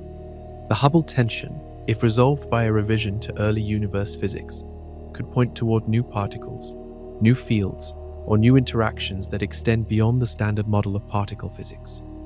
The two standard models, cosmological and particle physics, are deeply intertwined. A crack in one tends to propagate toward the other. Most fundamentally, a confirmed revision to our cosmological origin story forces a confrontation with the question of initial conditions. What set up the Big Bang to produce the universe it produced? If those initial conditions were different from what lambda CDM assumes, why? What physics governs those conditions? And can we ever observe evidence of what, if anything, preceded them? Webb is not answering those questions. It is sharpening them to a point where they can no longer be set aside. And it is doing so by finding specific, confirmed objects that no version of the current framework can explain. The galaxies for which even the revised models produce no satisfactory answer. Most of Webb's impossible galaxies are impossible in the sense that they push the standard model significantly beyond its comfort zone. They require modifications, adjustments, revised parameters. They are, with effort, accommodatable within some version of an updated lambda CDM. A handful are not. Among the thousands of early galaxies Webb has catalogued, a small subset stands apart. They are the cases where the combination of confirmed distance, confirmed mass, confirmed chemical maturity, and confirmed structural complexity stacks high enough that even the most aggressively revised models produce no satisfactory explanation.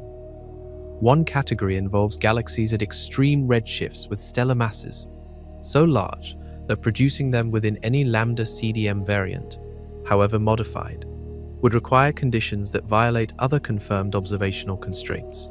Every proposed fix for the mass problem encounters a constraint somewhere else in the data that breaks the fix before it can be applied. These are not cases where the data is uncertain. The redshifts are spectroscopically confirmed. The mass estimates, while carrying uncertainties, have been independently cross-checked using multiple methods. The constraints they violate are themselves confirmed by independent observations. Every exit from the problem closes before you reach it.